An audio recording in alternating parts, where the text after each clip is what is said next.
What are we talking about? We're gonna watch a thing on conversion therapy. I think it won. So let's watch conversion therapy.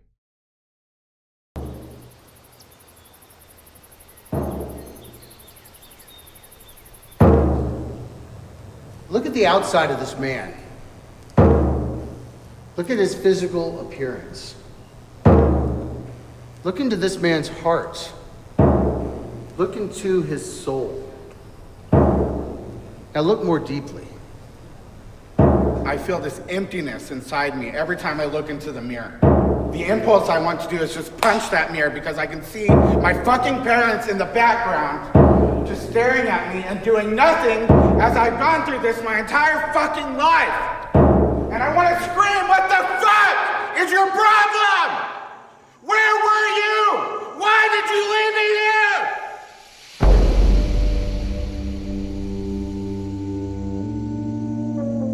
Conversion therapy is a set of dangerous and totally discredited practices that attempt to change the sexual orientation or gender identity of a person. They are often practiced by licensed mental health professionals, also sometimes unlicensed counselors, religious leaders, sometimes just in church basements. And they most often target kids under 18. And these people— Here's another thing about conversion therapy. Where it's legal, it's so poorly regulated. So poorly regulated. So basically anyone can do it. And that's what leads to so much physical, mental, and terrible abuse, which amounts to torture in most of the instances involved. People are beaten, struck, electrocuted, verbally gone after, like yelled at, told they're worthless and this and that. Put them in rooms and stop them from communicating with others. Like, put them through terrible propaganda sessions. That's the thing about conversion therapy. Not only is it legal, but it's usually terribly regulated. So basically anything goes. So you can have it from an actual like facility and camp to just somebody's basement. give them what they claim is a solution. And the thing is, if you regulated conversion therapy for it to not be harmful, you would regulate it to the point where it couldn't exist. And that's why regulations aren't placed in conversion therapy. Because if you actually started to do the research about where regulations should be placed, it would completely remove any reason whatsoever for conversion therapy to exist in the first place.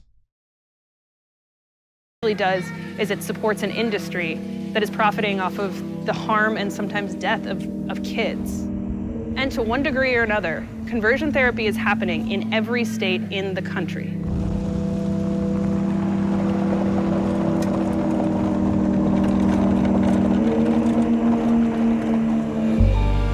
What is your greatest fear this weekend? Of letting people down, and myself. What is your greatest fear this weekend? My greatest fear, just not being present and not being here, doing what God wants me to do. What is your greatest fear this weekend? My greatest fear is that I will leave without having touched someone else's life.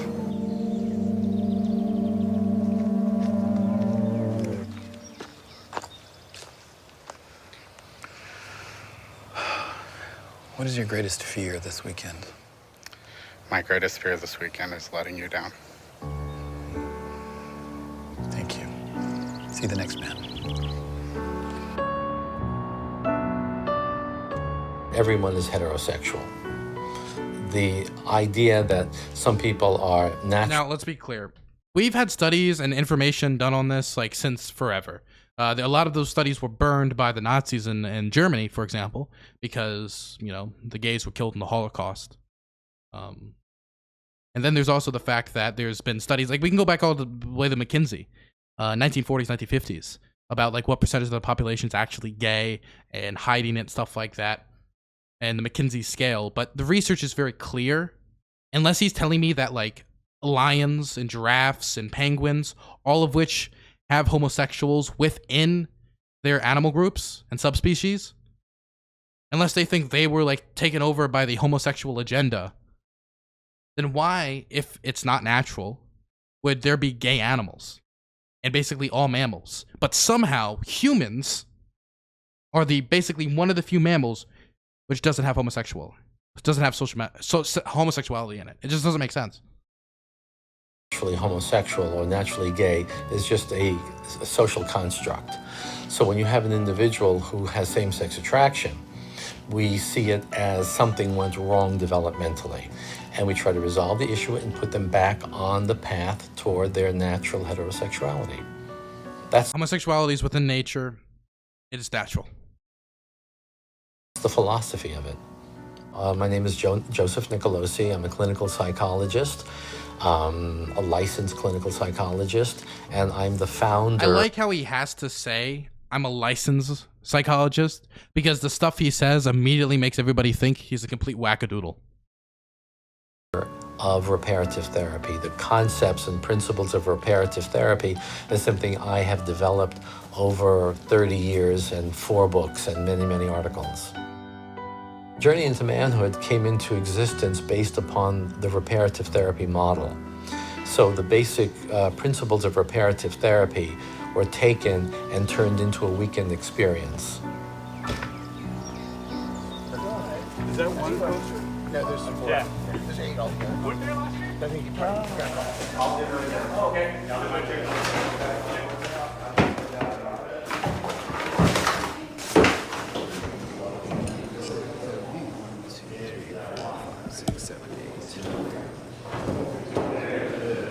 Boulder something else.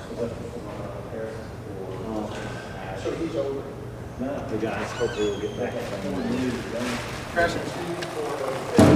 Basically, we got 4 sets of 8, so we got to do the windows in the.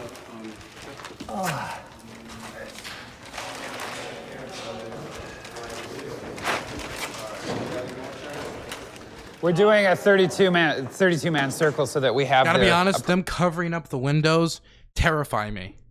So nobody could see in from the outside. That types of stuff terrify me. Absolutely scary. Appropriate size space to work with for our rehearsals. So we need more here. We got 6. We need 8. Our organization, People Can Change, is there for the man. Oh, and let's be clear. I hope this goes without saying, but everything that this man is saying, person who's advocating for conversion therapy, is not medically proven whatsoever. Again, you can see homosexuality within basically all mammal species. There's been tons of research into how hormones and testosterone affect during development somebody being homosexual. And there's been no proven medical basis for conversion therapy whatsoever. It's complete hogwash. It's a conspiracy theory. And that's why it's torture. It's psychological and sometimes physical torture that's barely regulated. So going into this, view it from this perspective, that these people are propagandists and people who are torturing homosexuals. Voluntarily wants to experience some diminishment in his unwanted same-sex attraction. And Journey into Manhood is a weekend program that we offer to help build that understanding and that opportunity for men who want to choose that path. We have no interest in telling people who are happy being gay that they should change or that there's anything wrong with them or whatever. That's not our mission. That's not what we believe. But we do believe that men who are uncomfortable with their homosexuality should have opportunities to understand it and try to diminish it to the extent that that's possible for them. You can't.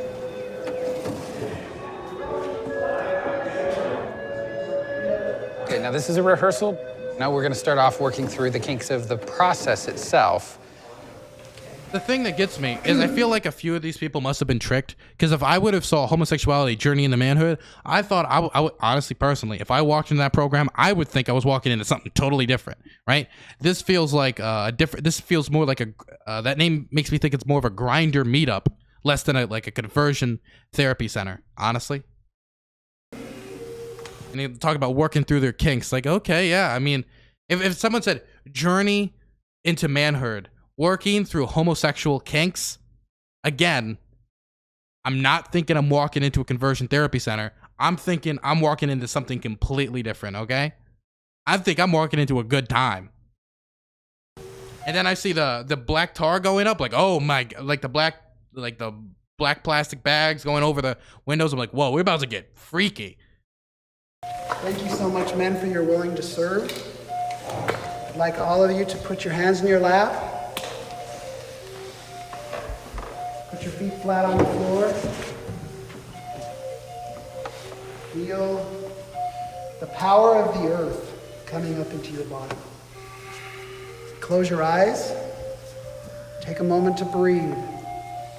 Breathe in your nose and out your mouth.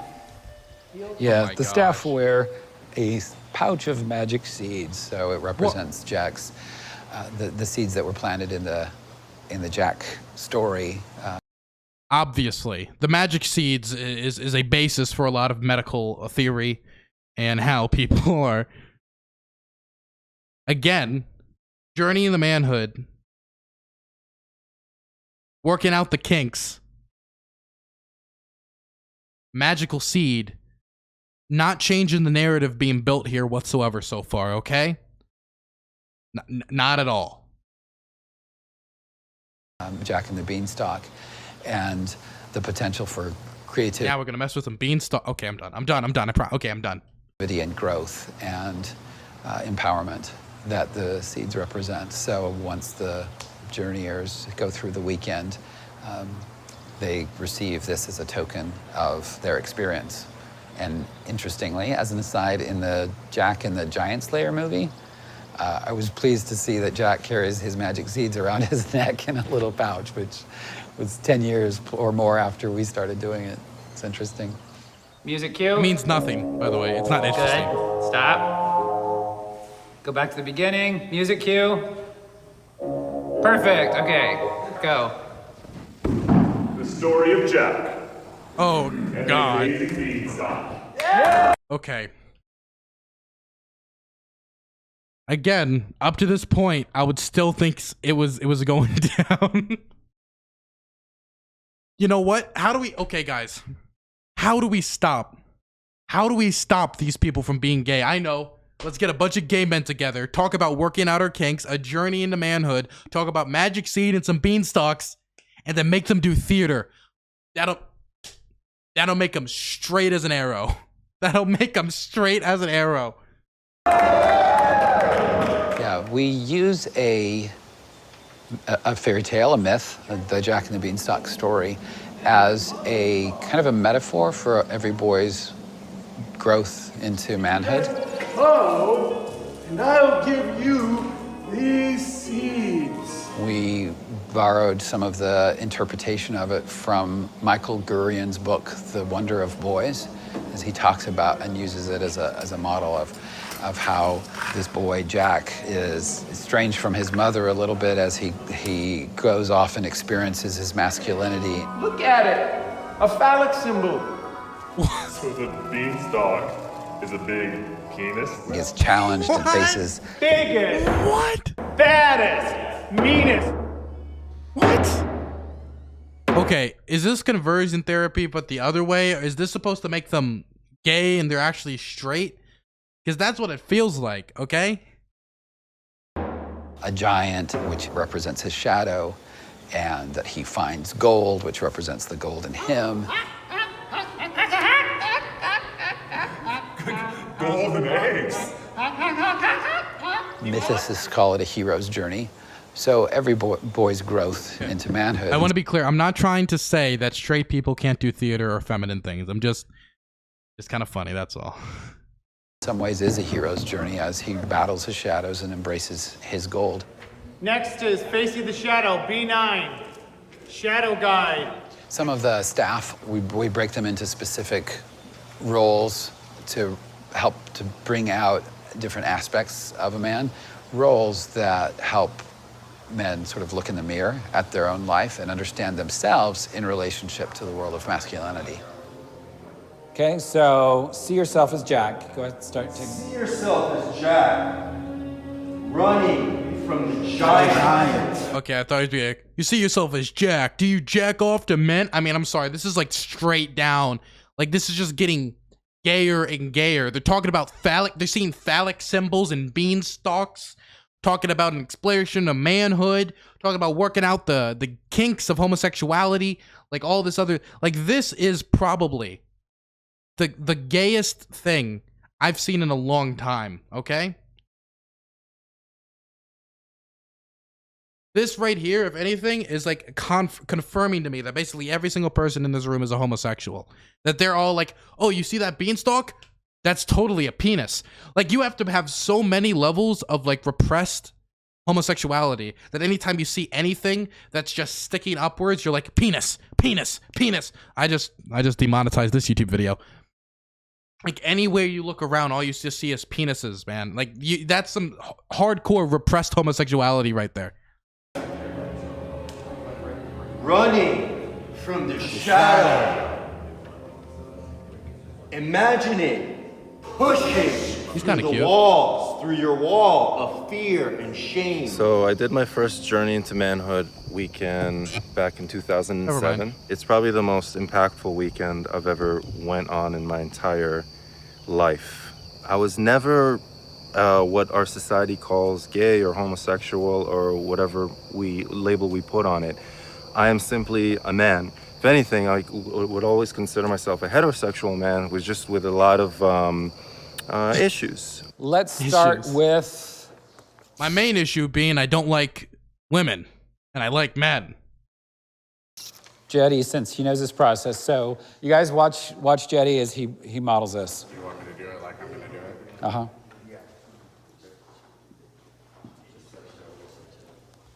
I feel anger! And I feel this emptiness inside me every time I look into the mirror. The impulse I want to do is just punch You know what could fill you? Okay, no, I'm done. that mirror because I can see my fucking parents in the background just staring at me and doing nothing as I've gone through this my entire fucking life. And I want to scream, what the fuck is your problem? Where were you? Why did you leave me here? The goal of the weekend, Journey into Manhood, is to find where on that journey a step was taken off so that you can find your way back on to As it. much as we can laugh at how, like, obviously homosexual a lot of these people are and how these experiences, like, how they're talking, like, it's very clear they're repressing a lot, but it's extremely sad because these people hate a part of themselves that's never going to go away. And you could see it from the way this man is expressing himself, how he sees it. Like, for myself, I am not telling my grandfather, the man who raised me, that I'm attracted to men. I'm never doing that. Now, I tried once, never doing it again after the reception I got. And that fear or that feeling you can't tell certain people of your family, you can't introduce them to certain people you're dating or thinking about dating or stuff like that, it's a terrible feeling. It's a real feeling of they're going to be ashamed in you. I'm not ashamed of my sexuality. I'm not. But I don't want my parents to be ashamed of me. I don't want my grandfather or my grandmother or anybody in my life to be ashamed of me. I don't. Because I think I've worked very hard to try to make them proud of my life. Worked very hard to house myself, to go to college, to do everything to meet every expectation, to exceed every expectation. But that's one I can't. That's one expectation I can't change. I can't do anything about that. And that feeling, even when you're publicly out, that's still there if you don't have that extremely supportive environment. And this person, you can see like the pain that he's going through. And as much as we can laugh at the fake science, as much as we can laugh at how obviously gay a lot of these like homophobes are, and this internalized homophobia, this is also an extremely sad experience, and I do want to highlight that. I felt so empty when I tried to live the lifestyle. It didn't feel right. I wanted to be a husband. I wanted to be a father. And I wanted to be true to that. And I wanted to be true to God. For me personally, what was missing was a father figure. Someone's going to be standing out there. Really? Okay. Someone's going to be standing out there. And then as soon as we get big enough groups, the camp will take them up here. Really? And you've got this all set up? Yeah. Beautiful. Thank you. Rich actually staffed my weekend, and that was my first time meeting him. And I look up to him very much because he started this organization that's helped over 2,000 men.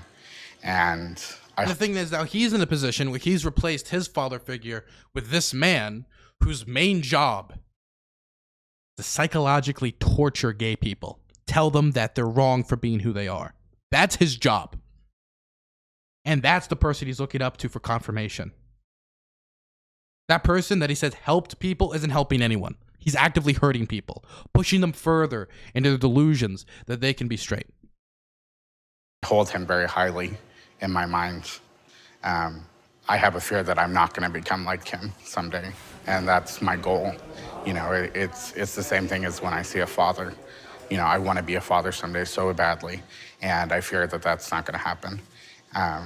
It's the same type of thing. Like as if your body was a sandbag and the stresses are like sand flowing out your fingers and your toes. Allow yourself to see this and to Hey, thanks for the sub.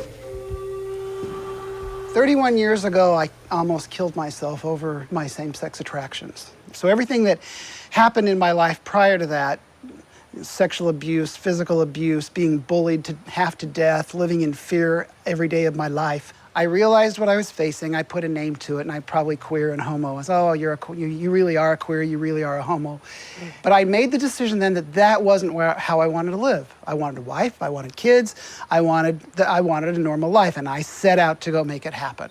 One of the things we deal with a lot here is individual trauma that may have existed, from bullying to more overt acts of sexual molestation or that kinds of thing. There's certainly a higher percentage of men dealing with unwanted same-sex attraction who've been sexually molested. That seems clear. Today, I have a job I love. Okay, so when we talk about that, there's a lot of things that can make you homosexual. There's a lot of things. And the scientific consensus is it's a combination of nurture and nature. That the hormones you're exposed to in the womb, possibly your genetics, possibly like things of your environment and stuff like that. These are all things you cannot really control. And you think like, I can control the environment. Can you really control the environment? You don't know. We don't know for sure what environmental situations they interact with that makes them gay. We can make assumptions about like sexual interactions, because sexual interactions can jumpstart someone's sexuality. But again, people don't make that choice to be gay. It just happens. And so trying to shame it out of existence or makes people not gay, you can't do that. You can't. There's no scientific consensus backing this, and the vast majority of the scientific consensus shows that conversion therapy doesn't work. So all it is it, number one, a waste of money, number two, a waste of time, and number three, actively hurting people.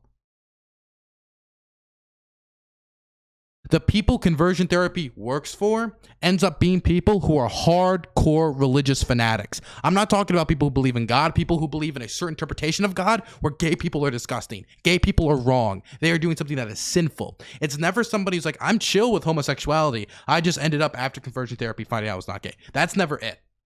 Those people almost always end up, quote unquote, deconverting, as in they never really converted, but they come out and like, okay, I'm still gay. And those people who do end up being, quote unquote, converted, end up marrying people who are on the other side who are also, quote unquote, converted, right? This has no scientific consensus behind it. I have people I love that I work with.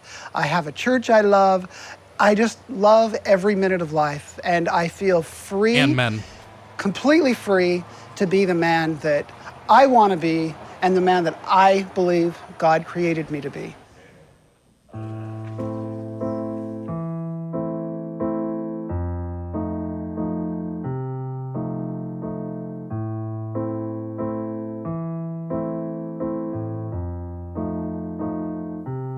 There are many associated features of living a gay identity that is problematic. See the tender rage at which homosexuals... Jesus, let me pull this off screen. It's not TOS, but it almost is. See. prefer their conquests. Oh my Lesbians, God. sadists, masochists, and other sex deviants. First of all, okay, let's be clear. The consensus is for homosexuals, people who find same-sex attraction in men, pedophiles are not really listed as homosexual or straight. That's not really a thing that happens when you list them. There's attractions to certain types of people, but the vast majority of like I think a good percentage of pedophiles just find attraction to that youth, the young, the innocence that they're taking advantage of, right? And people who actually do real research and real studies into like how to deal with pedophilia don't list it as like the homosexual pedophile. That's not how they list these things. And the vast majority gay people who find attraction to other adults of the same sex are not pedophiles. So any classification of that, of any sort, is wrong. To the fundamentals. We are physically and anatomically designed for the opposite sex. This is the gayest documentary possible, and gayest on conversion therapy. Gay sex, very simply, the parts don't fit. Their relationships are more short-term. There's more depression, there's more anxiety, there's more self-defeating, self-destructive Thankfully, no one was behaviors, naked, so alcohol abuse. Gay men smoke cigarettes more than straight men. As a small example. There's a second. Okay, so the thing is, a lot of the stuff they're talking about, like the higher rates of depression, higher rates of homelessness, all this are stuff caused by these people. If they cared about these things, they would not be doing what they're doing. They're actively causing these things. Because if you higher rate of homelessness, higher rate of poverty, more likely to smoke cigarettes, more likely to use drugs, more likely to go through many of the problems they're talking about. And the reason why homosexuals have a high rate of homelessness is because they get kicked out and they're not accepted by their families. When if you live in Arkansas, that means there's a 50-50 chance that your parents don't like homosexuality and think it's wrong. And you can get kicked out for that type of stuff. And then you're homeless. You're homeless. You feel like you got no one to support you. You got no supportive family environment. What do you turn to? Stuff to numb that pain. Drugs, alcohol, cigarettes, that type of stuff. They are actively making this problem worse. So this idea that they're talking about like, well, we're just caring for them because homosexuality comes with all this stuff. You are the people making gays turn to this. No, that's not going to play. That's not going to fly here. Segment of the gay world that is very much into one-night stands and, you know, anonymous hookups. And the reason why we have that culture is because people had to live alternative lives. They had to live a straight life and then their private gay life, where because they knew that they would be completely outcasted from society, getting government jobs, working in a lot of places, the large amount of discrimination, the only way they could actually feel those primal sexual urges is through anonymous hookups. That culture still exists because it's remnants of the past, number one, and number two, because there's a lot of places where you still, like a lot of places, a lot of families who will still reject you for being gay. If you go on apps like Grindr, right? You go on apps like Grindr, not to mention this hookup culture isn't just to straights. I mean, just to gays. Straights do this stuff all the time. Look at Tinder for like 5 seconds, okay? This hookup culture would probably be lessened a lot if it was more accepting. I can tell you, as somebody who has used Grindr before, you look at these accounts, half of them, I would go further to say, good, like maybe 60% of them, they're not showing their face. Some of them don't even have profile pictures. And you'll put a DL in the description. What does that mean? Down low. It means they're in the closet. They don't want to be public about them being homosexual. They're using this to fill that urge because they don't have a supportive environment where they feel they could be openly homosexual. So they're using, quote unquote, hookup culture to feel urges they can't attend to in their everyday normal life because they don't want to feel with that backlash. They don't feel supportive, or they feel what they're doing is wrong because of imbeciles, dunderheads like this person right here. DL means. DL, give me a second. Not DL. What's the word? What's the word? It's not DL. You're right. Grindr. What's the thing that I'm talking about? DL means exactly.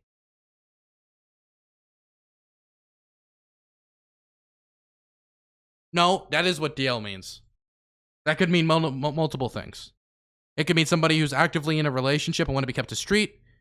Men who identify as heterosexual but have sex with men secretly. Right? Yeah, so that could mean a few things. It means discreet. So yeah, it's being discreet. Why are a lot of them being discreet? Because they don't want to be openly gay.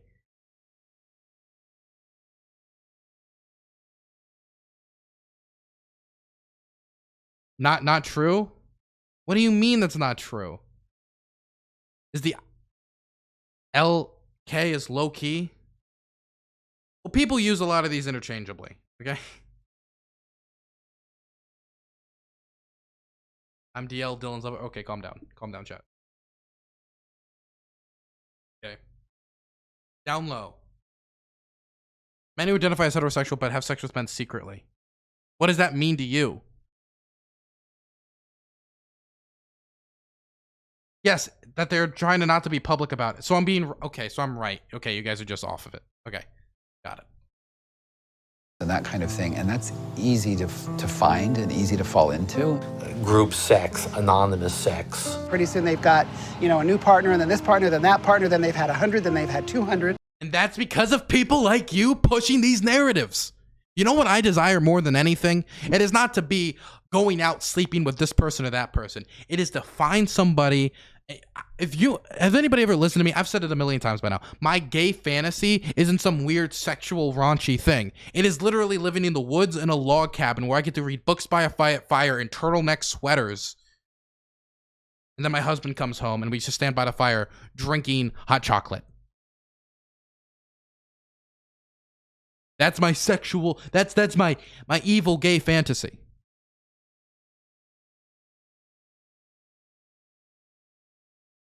And you know what? I bet there's a lot of people, gay people, who desire that as well, but will never be able to. And the best they'll ever be able to get is anonymous hookup culture because of the environment around them that's not supportive, pushed by these individuals. And that's typical of the gay community. Many people. You realize I'm the outlier, not the norm? You think the vast majority of gay people are just like going everywhere, having sex with everybody, and like they're all just like, that's it? None of them desire like a private, quiet life. You want to know something? I believe it was from the Netherlands, showing that gay men who get married actually have a lower divorce rate than straight people. Look, I just think straight people need to get their stuff in order before they start criticizing others. Okay? And there's also the fact that we have to deal with all those problems, and we still have that lower divorce rate. In the gay world say, I don't want this. I want one wife, picket fence, 2.5 kids, period. And that's their right. So you're a married man? Yes. Do you have children? It'd be like me saying like, okay, poor people are poor because they do drugs, they smoke cigarettes, they have higher rates of, they have all these like higher rates of all these diseases, that's why being poor is bad and they need to stop. The thing is, that environment is created by the state not providing the proper resources for those people. Of course, this isn't different because the thing is about being poor. Them being poor is the part of the causes for all these things, while that isn't the case with gays. But the problem, the way you fix that is by making the environment more supportive, not by just telling people don't be poor and shaming people for being poor. Yeah, I have one son. And is he heterosexual? Can you imagine? No, of course he's heterosexual. He's married and he's a psychologist and he actually works at this clinic. What would you have said if he came to you and told you that? I would have said, what did I do wrong? Not your fault.